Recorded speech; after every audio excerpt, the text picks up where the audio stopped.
global and asset class diversified ETF portfolio strategy. This is our group. My name is Flavio. We have two main goals. One is this, have an accurate estimation process, at least approximating as much as possible to what we observe in the markets, and not define a theoretical distribution and feed the market on it. This will help for us to reduce the unexpected losses, the chance of unexpected losses, which are more important than the losses themselves.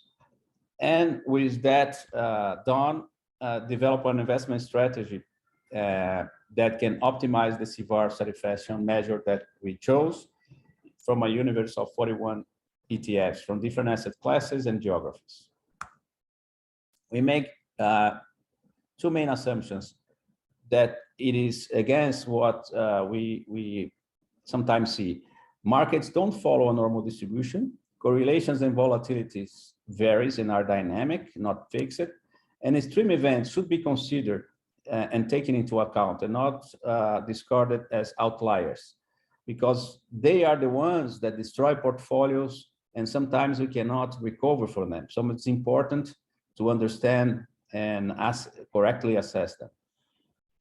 And the probability distribution of returns are time and state dependent, and they are dynamic, and we should consider that and try to dynamically use it to forecasting. We chose Python as our language of coding because of it is widely used to have a wide range of libraries, and it's easily anything you have doubts you find in the internet, extensive support, and a high integrability with brokerage houses and data providers. The main scope of our projects, this is the process we followed.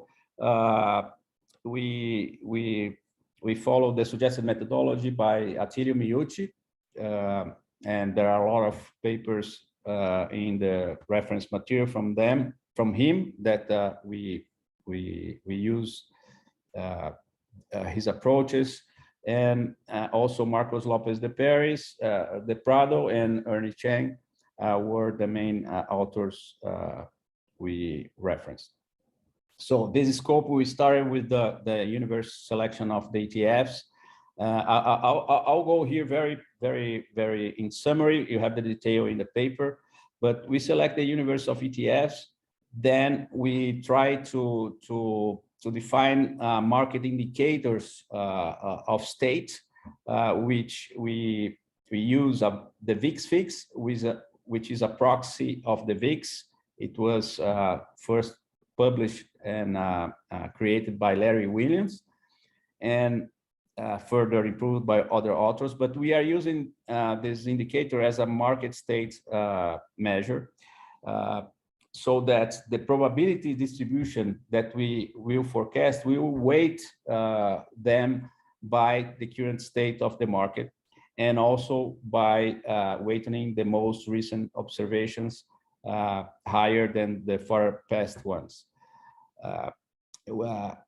We try here to reach the true invariant quest, and because to find the IID not only marginally but jointly, so we can forecast the random variables and then put back the relations they have to reach back the return. So we fit two models, the GARCH 101, with tweaked the probability distribution by exponential decay time only, and then with the residuals, we inputted in the DCC model, dynamic conditional correlation, with the probabilities adjusted by state and time. We gonna cover that further ahead.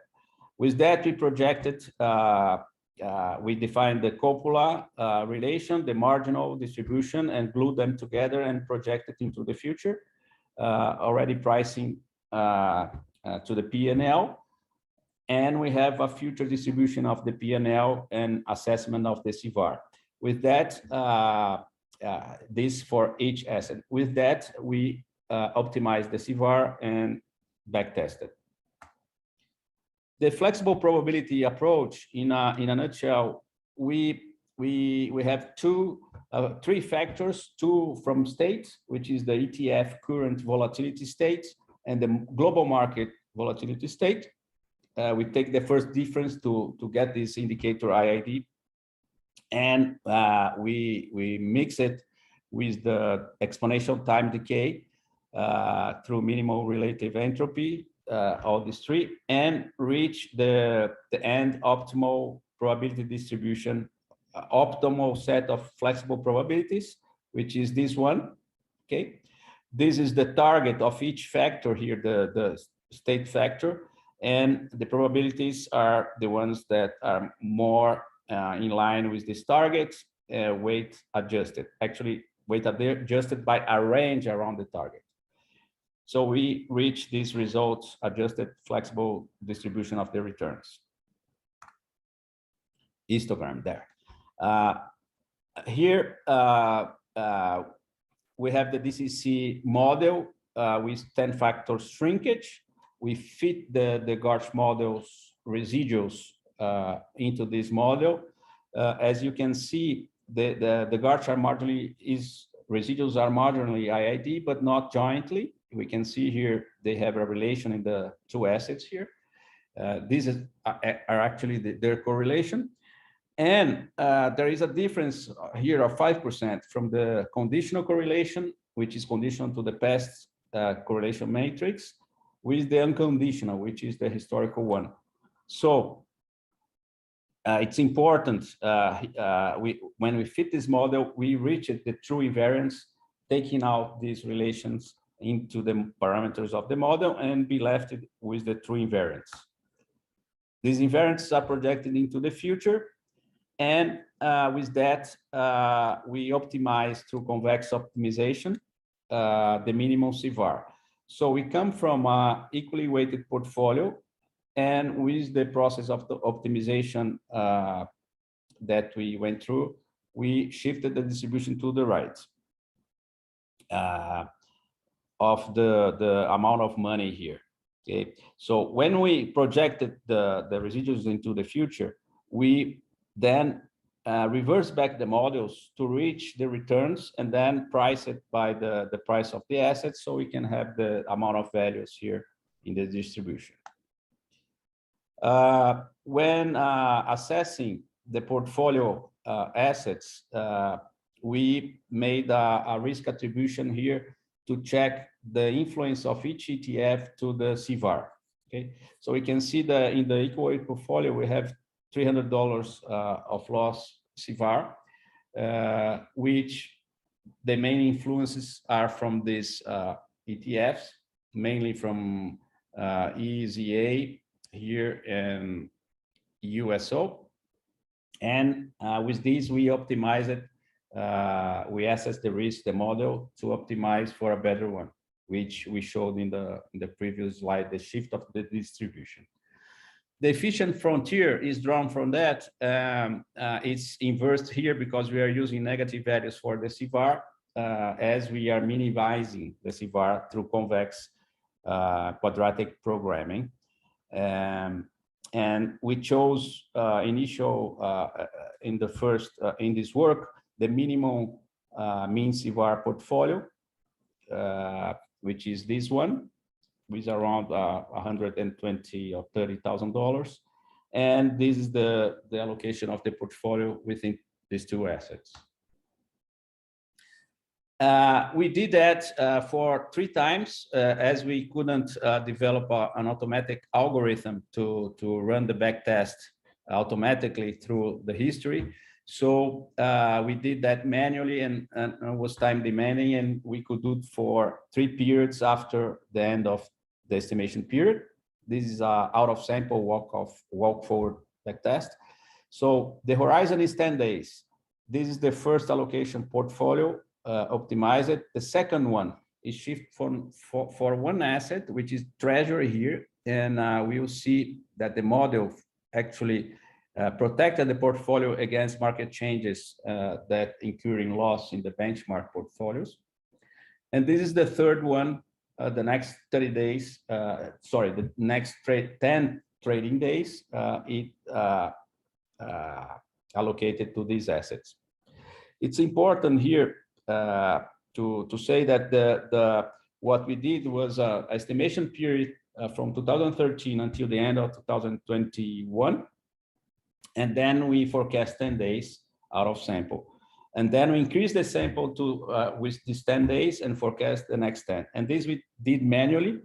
For further improvement, we should stress this back-test through more, it is very short, but to more periods, so we can have better, more robust results here. At the end, the comparison of the portfolio performed much better than the others benchmark. As we can see, the Sharpe ratio was the best, and also the cumulative return was the best. Okay, and we see here in the second period that starts here. The last day of it starts here actually. Is the January 15 is the last day of the first sample, which when it changed the allocation to treasury, we were protected from this loss. So this was a good result. Signalize it for us that things are going well. And also we can see that it's performing well here in risk-adjusted metrics. The peer review appointed these three feedbacks. One is the risk of the mean variance optimization, as it is biased by high return upside risk, right? Which is we don't care about upside risk.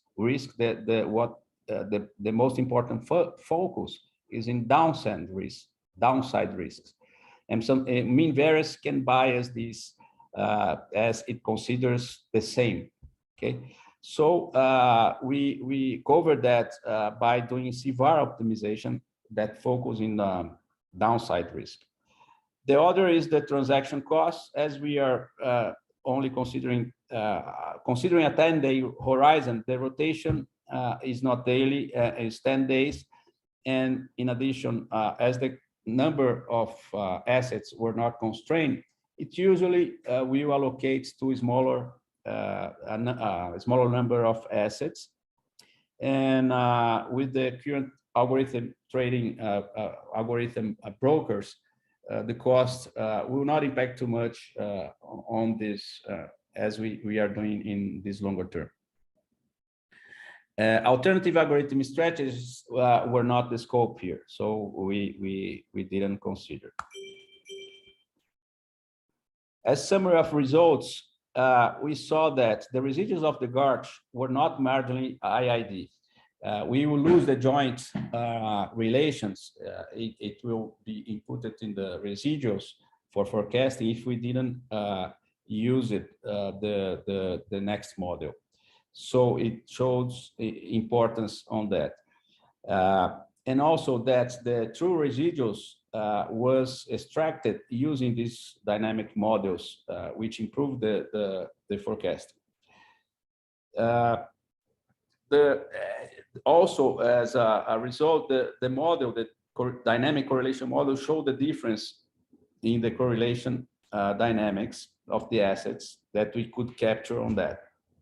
And this was important for the next step forecast. And the optimized portfolio showed the best risk-return performance among the compared. My contribution in the work was the development of the strategy and the codes. I contributed with the reference papers and also contributed with the development of the written paper part of it. As conclusion, we could observe that the strategy and the models seems promising, as the initial results signal the worth of going deeper on the research. And it also highlighted this positive and successful change in allocation before regime change where we change it to treasury 100%. As future scope of the work, we suggest trying flexible probabilities based on other factors like economic and sentiment and others. Machine learning meta labeling to try to find other signals and improving with reinforcement learning, and automating the execution in the cloud and with the brokers in auto trading. So that's it. Thank you very much for the opportunity to be part of this program. It was an amazing experience. I'd like to thank you, especially the professors and the staff, and also Igor Tukinski for creating from his dream this amazing WorldQuant University.